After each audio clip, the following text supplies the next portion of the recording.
Shalom Bapak Ibu Saudara sekalian, sidang jemaat yang dikasihi oleh Yesus Kristus. Doa dan harapan kami tetap sehat dalam perlindungan Tuhan Yesus Kristus. Pada pagi hari ini izinkan saya untuk sharing kebenaran firman Tuhan dengan satu judul Building a Friendship with God atau membangun persahabatan dengan Allah. Terambil di dalam teks kita adalah Yakobus pasal yang kedua, ayat yang ke-21 sampai ke-23. Saya akan bacakan. Bukankah Abraham bapa kita dibenarkan karena perbuatan-perbuatannya ketika ia mempersembahkan Ishak anaknya di atas mezbah? Kamu lihat bahwa iman bekerja sama dengan perbuatan-perbuatan, dan oleh perbuatan-perbuatan itu iman menjadi sempurna. Dengan jalan demikian genaplah nas yang mengatakan, lalu percayalah Abraham kepada Allah, maka Allah memperhitungkan hal itu kepadanya sebagai kebenaran. Karena itu Abraham disebut sahabat Allah. Ada beberapa tokoh di Alkitab dicatat mengenai orang atau mereka disebut sebagai sahabat Allah. Katakan saja contoh adalah Adam dan Hawa. Adam dan Hawa disebut sahabat Allah di mana mereka bergaul dengan Tuhan, berbicara, berbincang-bincang, bercakap-cakap dengan Tuhan. Tidak ada rasa takut, tidak ada ritual yang khusus. Itu terjadi sebelum ia jatuh ke dalam dosa. Demikian juga dengan Henokh. Henokh dikatakan sahabat Allah karena ia mempunyai hubungan yang intim dengan Allah. Demikian juga dengan Nuh. Nuh disebut sebagai sahabat Allah karena ia mempunyai hubungan dan bergaul karib dengan Allah. Demikian juga dengan Musa. Dikatakan bahwa ia sahabat. Ketika Allah berbicara dengan dia, Alkitab mencatat ia bercakap-cakap seperti selayaknya seorang teman. Jadi Bapak Ibu Saudara sekalian, itu adalah contoh dari Alkitab mereka yang memiliki atau disebut sahabat Allah. Maka pertanyaan yang penting saat ini bagi kita adalah, apakah Allah ingin membangun persahabatan dengan kita? Maka jawabannya adalah ya, Allah mau membangun persahabatan dengan kita. Itulah kerinduan Allah yang paling dalam. Bagaimana kita dapat membuktikan bahwa Allah ingin bersahabat dengan kita? Hal ini terlihat dengan jelas ketika Kristus Yesus mati di kayu salib. Di mana kematian Kristus yang menjadi jembatan, menjadi pengantara antara manusia yang berdosa dengan Allah yang kudus. Kematian Kristus merupakan penebusan atas dosa umat manusia. Kalau Bapak Ibu membaca di dalam kitab Matius pasal yang ke-27 ayat yang ke-51.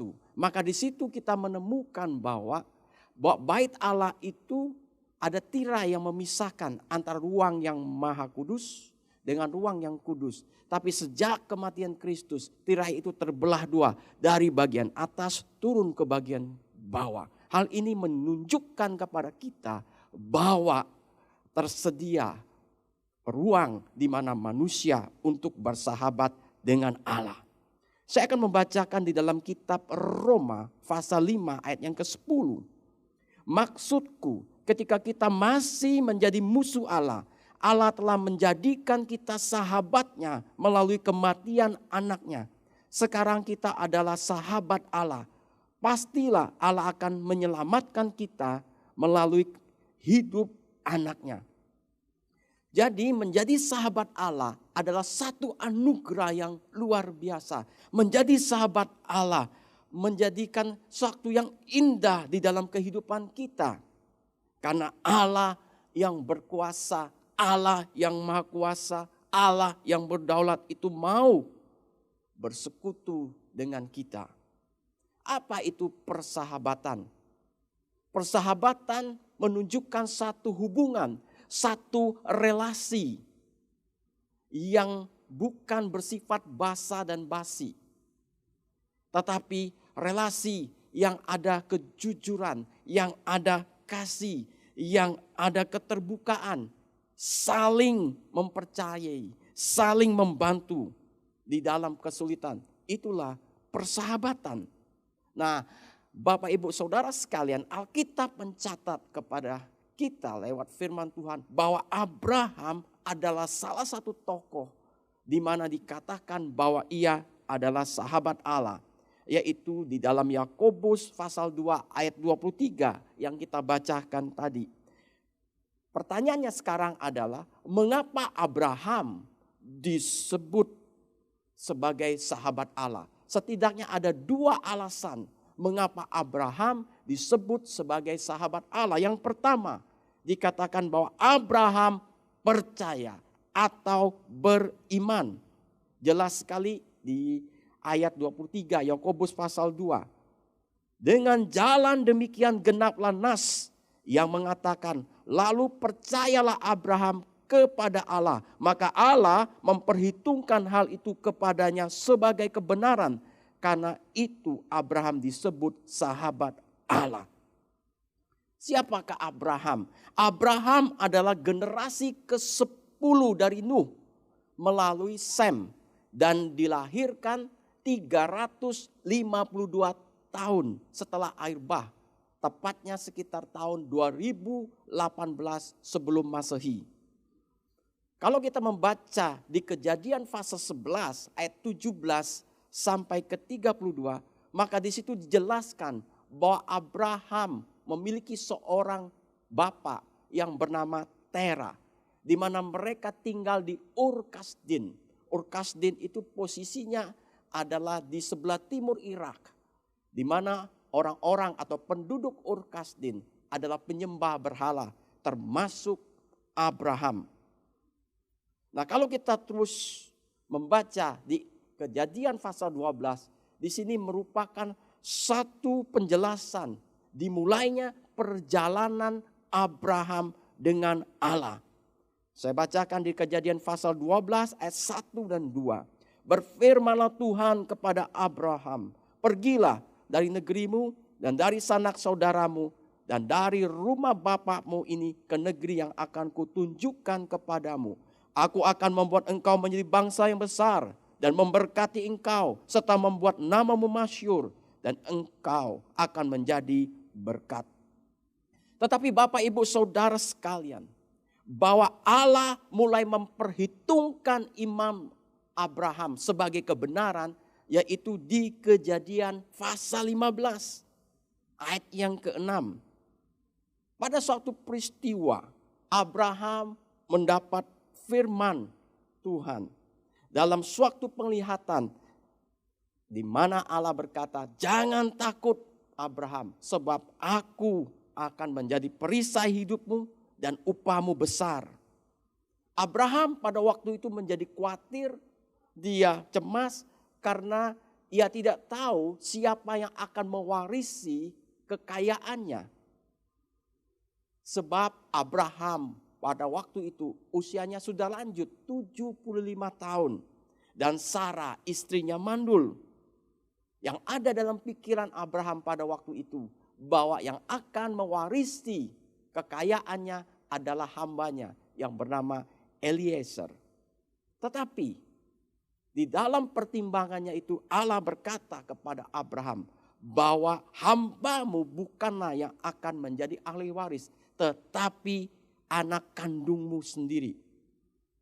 Bapak, Ibu, Saudara sekalian, tentu hal ini tidak mudah bagi Abraham untuk menerima firman Tuhan atau janji Tuhan di tengah kemustahilan. Karena faktanya ia usianya sudah lanjut dan istrinya mandul. Tetapi kalau kita membaca di Kejadian pasal 15 ayat yang ke-6, dikatakan di situ Abraham percaya bahwa apa yang diucapkan oleh Allah akan terjadi. Oleh karena Abraham percaya akan ucapan Allah tersebut, maka Allah memperhitungkan itu kepadanya sebagai kebenaran. Saya bacakan Kejadian pasal 15 ayat yang ke-6. Lalu percayalah Abraham kepada Tuhan. Maka Tuhan memperhitungkan hal itu kepadanya sebagai kebenaran. Oleh sebab itu, percaya berarti tidak bimbang sedikit pun. Karena orang yang bimbang tidak menerima apa-apa dari Tuhan. Karena hal itu tidak menyenangkan hati Tuhan. Dalam kehidupan kita Bapak Ibu Saudara sekalian, apakah kita masih bisa bersyukur dalam segala hal? Kita dapat tetap berdoa, bersukacita senantiasa, dan tetap melakukan yang baik ketika kita menghadapi realita atau fakta kehidupan yang terasa sudah hampir kita tidak sanggup, tidak kuat menghandlenya. Seperti bisnis mengalami kemerosotan, terkena musibah, penyakit yang belum kunjung sembuh, diberhentikan dari pekerjaan tanpa pesangon dan sebagainya. Saran saya sebagai hamba Tuhan kepada kita semua yang sedang mengikuti ibadah online ini, janganlah tinggalkan kepercayaanmu akan janji Tuhan, akan kebenaran firman Tuhan yang berkuasa, sekalipun engkau berada dalam situasi yang terjepit, jangan tinggalkan iman pengharapanmu daripada firman Allah. Kenapa? Karena pertolongan Tuhan tidak pernah terlambat. Haleluya. Karena orang yang mengandalkan Tuhan tidak dipermalukan. Karena bagi Allah tidak ada yang mustahil. Bapak Ibu bisa bayangkan 5 ketuk roti dan 2 ekor ikan. Allah berkati sehingga bisa memberi makan kurang lebih 5.000 orang. Hal ini berbicara Allah mempunyai kuasa untuk memultiplikasi. Gambaran ini memberikan kepada kita betapa luar biasanya Tuhan yang kita sembah. Betapa dahsyatnya Ia. Jikalau saat ini di tengah pandemi ini kita mengalami banyak berkat yang kurang dalam hidup kita, engkau harus tetap percaya. Dan percaya dalam waktunya Tuhan, Allah akan mengganti berkat yang hilang itu dengan kuasanya yang ajaib tersebut. Karena mata Tuhan tertuju kepada orang benar yang minta pertolongan. Karena Ia adalah Bapa yang baik. Hal ini berbicara mengenai satu tanggung jawab seorang bapa kepada anak. Kalau kita membaca di dalam Lukas pasal 11, ayat 11 sampai yang ke-13 dikatakan, Bapak manakah di antara kamu jika anaknya minta ikan daripadanya akan memberikan ular kepada anaknya ganti ikan. Atau jika ia minta telur akan memberikan kepadanya kalajengking. Jadi jika kamu yang jahat tahu memberi pemberian yang baik kepada anak-anakmu, apalagi Bapakmu yang di sorga. Ini sekali lagi berbicara mengenai tanggung jawab seorang bapa kepada anaknya.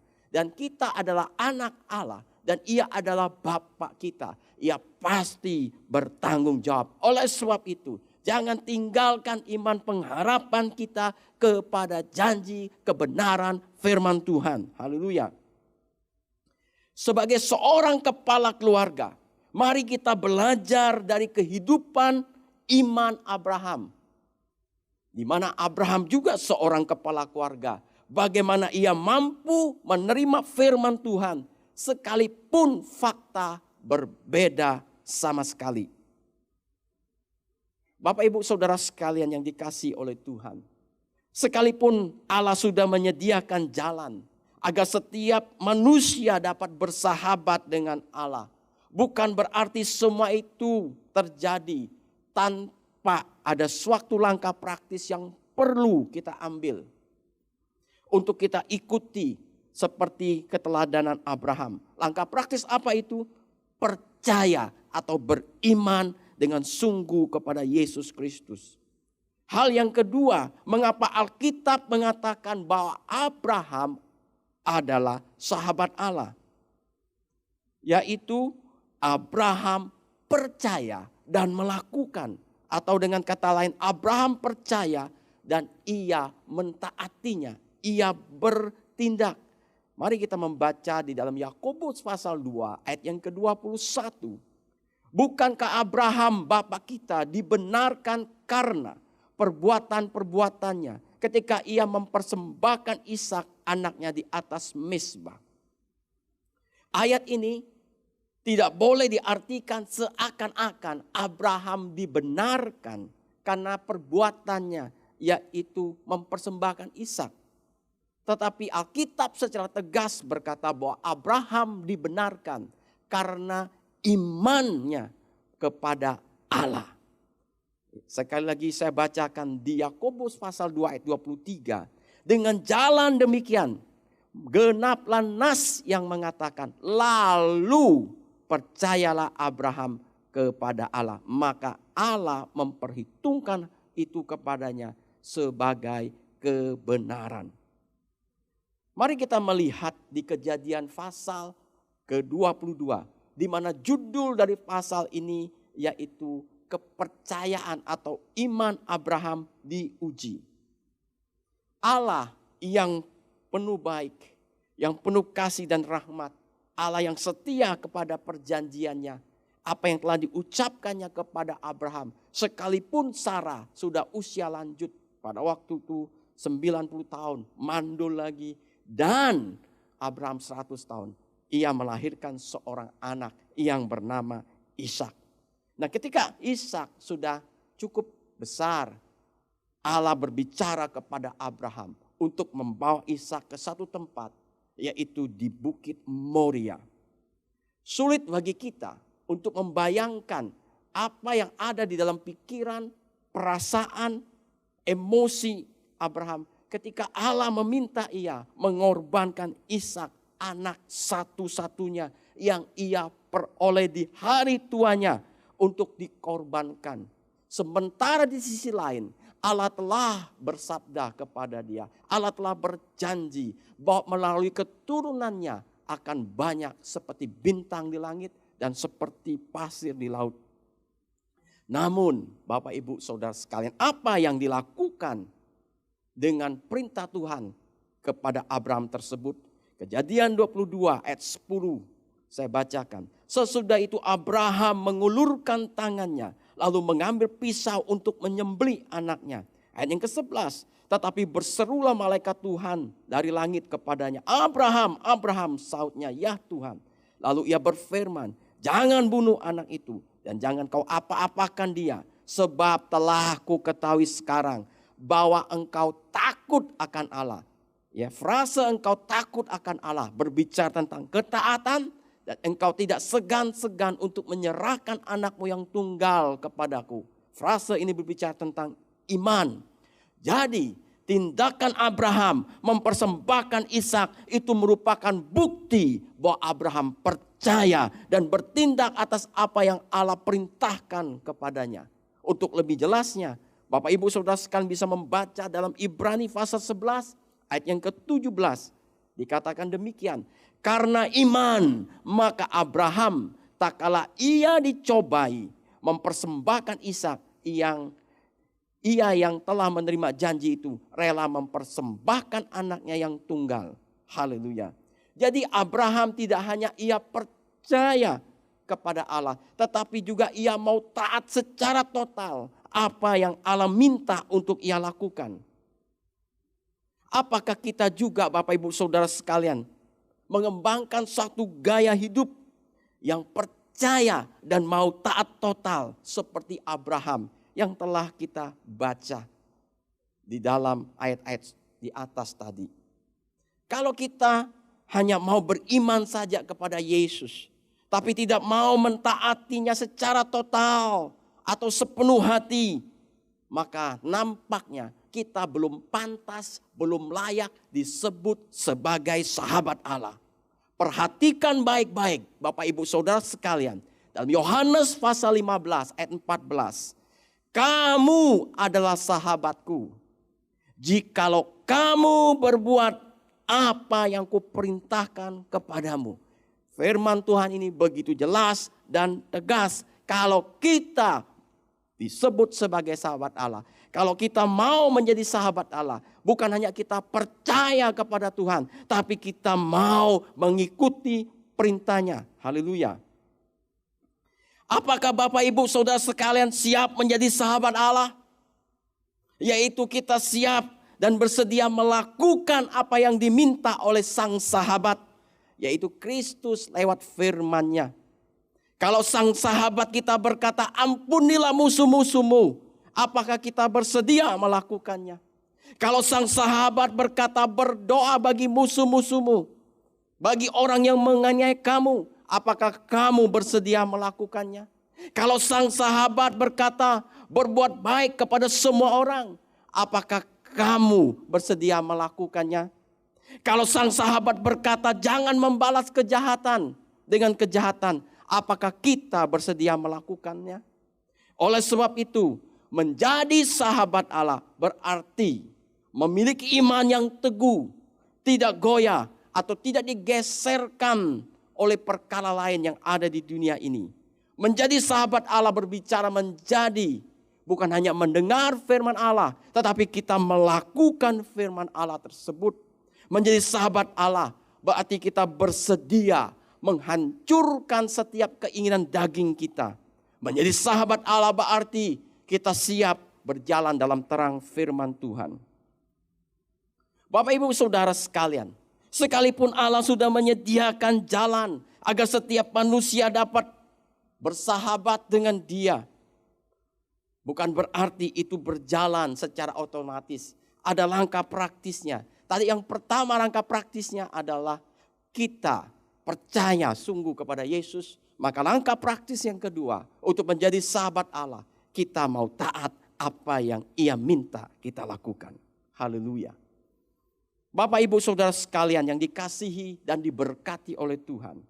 Menjadi sahabat Allah bukan hanya statusnya saja, tetapi menjadi sahabat Allah bagaimana kita terus menerus membangun, menjaga persahabatan yang semakin lama menjadi semakin intim dan harmonis. Yang pertama yang harus kita lakukan adalah menyediakan waktu untuk berkomunikasi. Karena tanda yang khas dari sebuah persahabatan adalah komunikasi yang bersifat harmonis, baik. Dalam hal ini saya ingin memberitahu kepada kita semua, bukan hanya kita menyediakan waktu berdoa secara bersama-sama ketika ada di gereja atau di kelompok kecil, atau berdoa secara pribadi bersateduh, tetapi melakukan komunikasi di sini, yaitu kita melakukan apa yang disebut percakapan setiap atau di setiap bagian kehidupan kita.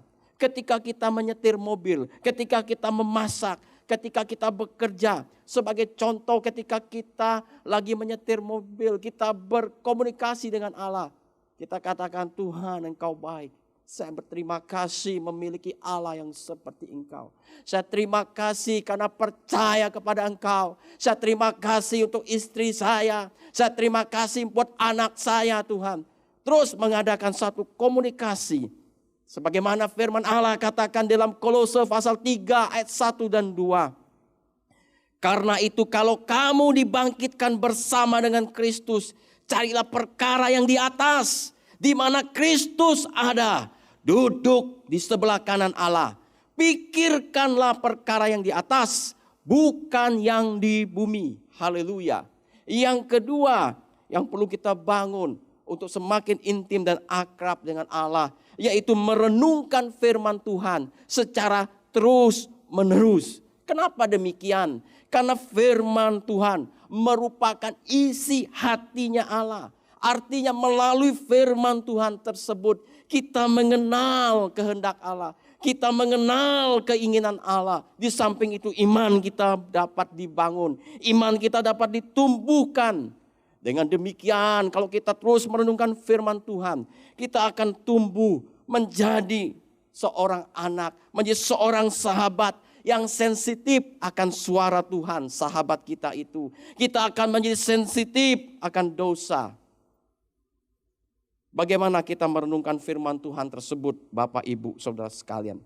Kita pikirkan, kita fokus kepada firman Tuhan. Sebagai contoh, katakanlah Mazmur 23 ayat 1-6 kita ambil. Kita renungkan, kita pikirkan. Engkau adalah gembala yang baik. Tak akan kekurangan aku. Kita pikirkan, kita renungkan itu. Haleluya. Jadi kalau saat ini sebagai contoh yang lain engkau berada dalam situasi khawatir, cemas, ambillah firman Tuhan. Seperti Filipi 4 ayat ke-6.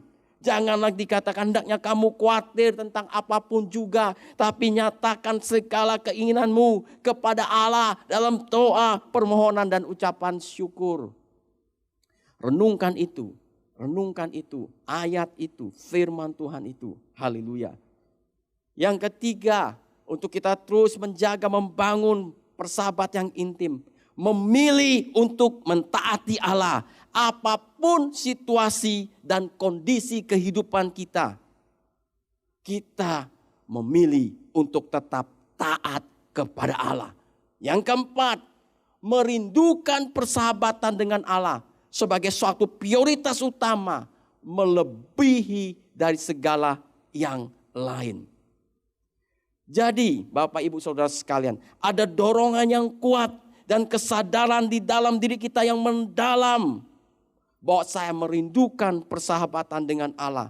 Sebagaimana contoh Daud merindukan Allah. Di dalam Mazmur pasal 42 ayat yang kedua dikatakan, seperti rusa yang merindukan sungai yang berair, demikianlah jiwaku merindukan Engkau ya Allah. Di sini dikatakan bahwa Daud merindukan Allah seperti rusa yang haus akan air. Bapak Ibu, rusa yang haus. Kalau Bapak Ibu menonton atau pernah melihat di Animal Channel, ya Animal Planet Channel, situ ada banyak tentang dunia hewan. Dan ketika situasi musim kemarau yang panjang, sehingga air sulit untuk mereka dapati, hanya ada di kolam yang kecil. Maka berkumpullah semua hewan di situ, yaitu buaya, harimau, dan semua binatang-binatang, karena mereka butuh air. Dan rusa yang haus ini, dia akan datang mengambil atau untuk minum air tersebut. Sekalipun dia tahu ada risikonya, bahwa dia akan diterkam oleh harimau, oleh buaya atau binatang buas lainnya. Tapi ia tetap mencari air tersebut. Itulah gambaran merindukan persahabatan dengan Allah seperti rusa yang merindukan air. Haleluya. Kalau demikian, manfaat apakah yang kita peroleh ketika kita membangun persahabatan dengan Allah secara terus menerus? Bapak Ibu perlu dengar baik-baik. Allah akan memberitahu atau membagikan kepada kita perkara-perkara rahasia kepada sahabatnya, yaitu kepada Bapak Ibu Saudara sekalian. Mari kita melihat dalam Yohanes pasal 15 ayat yang ke-15 dikatakan, aku tidak menyebut kamu lagi hamba, sebab hamba tidak tahu apa yang diperbuat oleh tuannya. Tetapi aku menyebut kamu sahabat, karena aku telah memberitahu kepada kamu segala sesuatu yang telah kudengar dari Bapa-Ku. Jadi ada rahasia yang disampaikan oleh Tuhan. Sebagai contoh Abraham sebagai sahabat Allah. Kalau kita membaca firman Tuhan, ketika Allah memiliki satu tekad, keinginan untuk menghancurkan Sodom dan Gomora, oleh karena perilaku umat manusia pada waktu itu yang begitu berdosa. Dan Alkitab katakan bahwa Allah tidak langsung menghancurkan Sodom dan Gomora, tetapi Dia memberitahu kepada Abraham, ya, sehingga Abraham tahu apa yang harus dia lakukan. Saudara, saya bacakan di dalam Kejadian pasal 18 ayat yang ke-17. Berfikirlah Tuhan, apakah aku akan menyembunyikan kepada Abraham apa yang hendak kulakukan ini? Setelah Allah memberitahu kepada Abraham satu rahasia yang sepertinya tidak perlu dikasih tahu, tapi karena ia ada sahabat, Allah beritahu. Dan Abraham meresponi penyingkapan rahasia Tuhan tersebut dengan menaikkan doa syafaat bagi Sodom dan Gomora. Saya juga percaya bahwa hari ini, di zaman ini, Kalau kita membangun kehidupan yang bersahabat secara terus-menerus dengan Allah, maka Allah akan membukakan rahasia-rahasianya atau memberitahu rahasianya kepada kita. Baik rahasia kehidupan kita maupun rahasia yang bersifat kekekalan. Ingat bahwa seorang sahabat yang baik tidak ada niat sekecil apapun untuk menyakiti sahabatnya. Terlebih lagi mencelakakan. Kristus Yesus adalah sahabat kita. Di bagian yang terakhir, di dunia ini, Bapak Ibu Saudara sekalian, sangat sulit kita untuk menemukan seorang sahabat yang sejati. Boro-boro sahabat yang sejati. Untuk mencari sahabat saja kita sulit. Karena kebanyakan semua persahabatan diukur dengan materi, dengan kekayaan. Kalau tidak ada uang, susah punya sahabat. Tapi kalau banyak uang, sahabat banyak. Tetapi tidak demikian dengan Allah kita. Yang mempunyai langit dan bumi, semua kekayaannya. Ia sendiri yang mempunyai inisiatif untuk membangun persahabatan dengan kita. Allah membuka dirinya untuk kita bersahabat dengan dia siapa saja. Dengan catatan kita percaya dengan sungguh-sungguh bahwa Yesus adalah Tuhan. Dan kita mau mentaati apa yang diperintahkan kepada kita. Persahabatan dengan Allah harus kita jaga, harus kita bangun, harus kita pelihara. Dengan menyediakan waktu untuk berkomunikasi. Dengan merenungkan firman-Nya. Bersedia mentaatinya dalam kondisi apapun. Dan merindukan dia melebihi apapun juga. Bapak Ibu, pada akhirnya karena persahabatan dengan Allah yang kita bina dengan harmonis, maka kita akan mengalami penyingkapan rahasia-rahasia yang berkaitan sekali lagi dengan kehidupan kita maupun kehidupan yang bersifat masa depan. Kiranya Tuhan Yesus menolong kita, memberkati kita sehingga kita punya satu semangat, kegairahan, kerinduan untuk membangun persahabatan dengan Allah. Pada pagi hari ini, saya tidak membuat satu altar call, tapi saya ingin mendoakan setiap kita untuk menjadi sahabat Allah. Karena saya percaya kita semua rindu untuk menjadi sahabat Allah. Jikalau engkau rindu menjadi sahabat Allah, dimanapun saat ini engkau sedang mengikuti ibadah online ini, silakan engkau berdiri dan engkau angkat tanganmu, katakan, Tuhan Yesus, aku ingin menjadi sahabat. Katakan, Tuhan Yesus, aku ingin menjadi sahabatmu. Haleluya. Sementara engkau mengungkapkan ingin menjadi sahabat Allah, katakan dalam hatimu, aku percaya kepada engkau dengan sungguh. Dan aku mau taat engkau. Haleluya. Mari kita berdoa. Tuhan Yesus, terima kasih untuk kebenaran firman-Mu. Engkau yang ilahi, Engkau yang kudus, Engkau yang maha kuasa, membuka diri untuk mau bersahabat dengan kami yang diciptakan dari debu dan tanah, yang penuh dengan dosa ini. Oh Tuhan, itu satu hal yang luar biasa, dan kami mengucap syukur dan berterima kasih untuk anugerah-Mu yang besar ini. Dan saat ini Tuhan, Engkau melihat setiap mereka yang berdiri, mengangkat tangan dan mereka mau menjadi sahabat Engkau. Allahku, Engkau jamah hati mereka. Engkau jamah hati mereka di dalam nama Yesus. Haleluya. Lembutkan terus hati mereka, bekerja dalam hati mereka, sehingga pengalaman persahabatan dengan Engkau bukan hanya lagi Tuhan Yesus mereka baca lewat firman-Mu, tapi mengalir melalui kehidupan mereka. Aku berdoa di dalam nama Yesus, ada satu kehausan yang besar melanda setiap mereka yang mengikuti ibadah online saat ini untuk menjadi kekasih-kekasih Kristus. Di dalam nama Yesus mengalir kuasa pengurapan Tuhan.